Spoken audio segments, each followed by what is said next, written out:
Zoe got into an accident. She needs rehab, so she'll be in the hospital for about a month. So I'm going to need $10,000 for her medical bills. Mom-in-law, that money is set aside for expenses. We can't just use it without planning. Do you have a problem with helping out? We're family, aren't we? Even if we're not related by blood, you should be willing to support us. Funny how the word family only comes up in times like this. Well, if Zoe is injured, maybe it can't be helped. Just when I was giving in to the idea, a game-changing phone call comes in. My name is Sophia, and my family runs a farm. My brother has taken over the family business, so I work at another company. Still, I help out during busy seasons by taking some time off work. My job allows for remote work, giving me flexibility. The company was supportive when I told them I'd occasionally need time to help my dad, which was very helpful. So I was making a decent income and had some financial leeway. I married Oliver when I was 25. He has a really kind personality, and I fell for him quickly. I thought his parents must be nice people too, but it turns out I was totally wrong. By the time Oliver and I met, his dad had already passed away, so he lived with just his mom and his sister Zoe, who seemed to rule over him. Both women visit quite frequently since we got married. I initially thought they were being considerate, but that wasn't the case. Sophia, what's for dinner tonight? I was thinking of making vegetable soup since we had meatloaf yesterday. That won't do. Oliver is still growing. He needs more meat. But he's already 35. We have to start thinking about his health. As we are talking, Zoe heads for the kitchen. Mom, look! Vegetable soup? Ew! It's all vegetables. And the seasoning is bland. This must be because Oliver married a farmer's daughter. Poor guy. Zoe opens the pot and starts tasting the soup. The seasoning is too bland? Let me add some salt. Then it will taste better. She proceeds to pour a ton of salt into the pot. I was so stunned, I couldn't move. Mom, you put in way too much salt. Now it's too spicy to eat. Oops, my bad. Guess we'll have to make it all over again. Oliver will be home soon, so we need to hurry. Well, you're home all day, so it shouldn't be a problem to remake it, right? You're free anyway, Sophia. True, let's head back home then. What's for dinner tonight? How about vegetable soup? That sounds fantastic. They leave the house, laughing. I stare at the oversalted soup, feeling heavy at the thought of starting all over. I use vegetables we grew ourselves, so it feels like a waste, like I've let my dad down. I also have a job. I'm not free. I manage my chores while squeezing them into my remote work schedule. They don't seem to get that. 30 minutes later, Oliver comes home from work. Dinner isn't ready. I apologize after welcoming him home. I'm sorry, Mom-in-law and Zoe came by earlier and dinner isn't ready yet. They came again, huh? It's okay, I think we still have some instant ramen. I'm really sorry, I'll buy some water for you. Oliver must have some idea what mother-in-law and Zoe are doing when they come to his house. But he doesn't seem to care at all. Probably can't stand up for himself. I get it. They're his family. But he should say something. That was my true feeling. I think Oliver is kind because he takes after his father, not his mother. That's my only issue. He helps around the house even though he's tired from work and we go out on his days off. I thought I should just endure it. Then something amazing happened. Our daughter Emma was born. It's hard, but with the help of my mom and others, Emma is growing well. But ever since Emma was born, his mom and sister Zoe visit more often. Hi Emma, how are you? It's Grandma. I'm good. You're good at saying hello. Here's something for being so good. She hands Emma an expensive chocolate. I rush to stop her. Chocolate is too early for Emma, and please don't give her something so expensive. She can't eat it. What? You're going to reject a gift? How terrible. I won't bring anything again. It would be too late if something happened to Emma, so fine. Emma is unfortunate because she can't have chocolate due to her own mom. She's a kid. Let her have some fun. That's beside the point. What if Emma gets sick? Stop being so uptight. Let kids be kids. You're already confusing enough with your weird farming job. Sophia, Mom, Zoe, stop it. Not in front of Emma, please. Oliver finally speaks. Emma was anxiously watching us argue. I apologize, and she goes to another room. The situation has changed. It's not just about me enduring anymore. It could negatively affect Emma. I decide to avoid them as much as possible. I was managing somehow, but then disaster struck. Zoe had an accident and hurt her leg. According to his mom, it was a single vehicle accident. She needs rehab and will be in the hospital for a month. So I'll need $10,000 for the medical bills. She grabs the money we had saved from farm equipment. It's money we work hard to save for efficiency. That money is for the farm work, Mom. We can't afford to give it away. Farm work? More important than my daughter? We're family, aren't we? How can you say such a thing when Zoe is in trouble?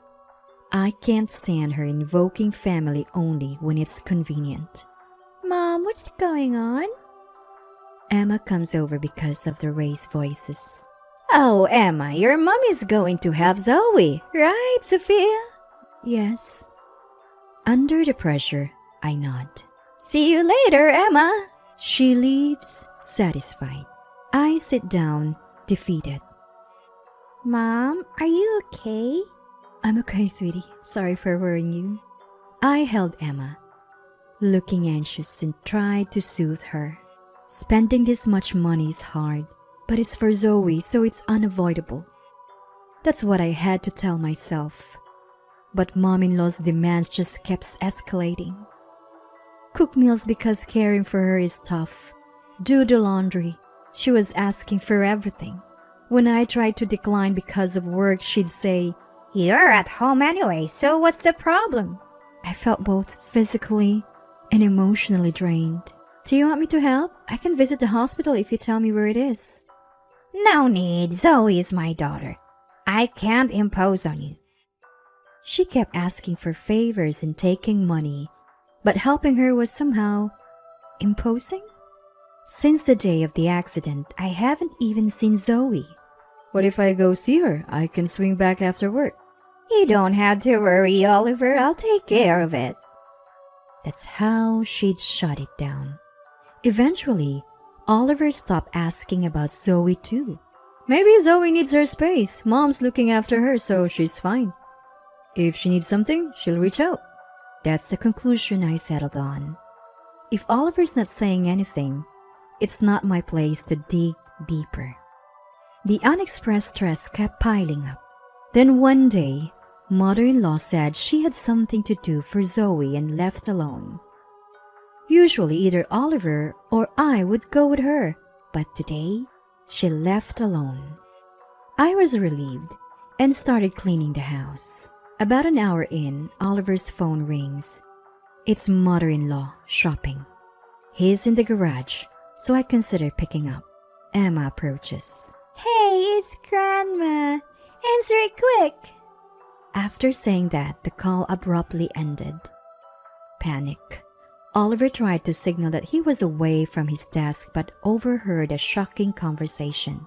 I quickly opened my mobile phone and started a voice recorder app. After finishing the recording, I grabbed Emma's hand and we rushed back to my parents' house. Thankfully, it was nearby. Dad and Mom were surprised by the sudden visit, but there was no time to explain. We immediately reported the incident to the police and returned home. When we got back, my mother-in-law was just returning from shopping. Sophia, what's going on? You seem frazzled. Where's Emma? You really should calm down. Women who can't keep their cool aren't attractive. My mother-in-law casually sipped her coffee. I said nothing, and I started playing the recorded audio. Oh, it should be connecting, but I don't hear anything. Hello? Mom, you said we're out of toilet paper, right? Is this the kind we usually use? Thank you. That's the one. I'm trying to call Oliver, but no one is answering. Could Emma have accidentally pressed it? She's quite the tomboy. That could be. Maybe Emma will turn out like Sophia. I'd hate that. 2 doll farm girls? Should we trip one of them up a bit? Tell Sophia or Oliver to take her to the park and we can get her on the slide or the swing. I can't help but laugh imagining Sophia's troubled face. The two hung up, laughing. Both my mother-in-law and Oliver were pale as ghosts. What is this? Is it Zoe was hospitalized? What did we just hear? This is a ghost. Yes, a ghost. I'm worried about Zoe that I'm hearing things. You shouldn't be pushing me like this. So you're planning to hurt Emma based on hallucinations? You're the one who should be in the hospital. Oliver, say something. Mom, where is Zoe? For the first time ever, Oliver looked dead serious. My mother-in-law stayed silent. If you won't speak, I'll have to search the house. And if I find Zoe, please, Oliver, believe me, Zoe really is in the hospital. I just didn't want to bother you with the details. You know it's serious if you're lying, right? We've also alerted the police. The police?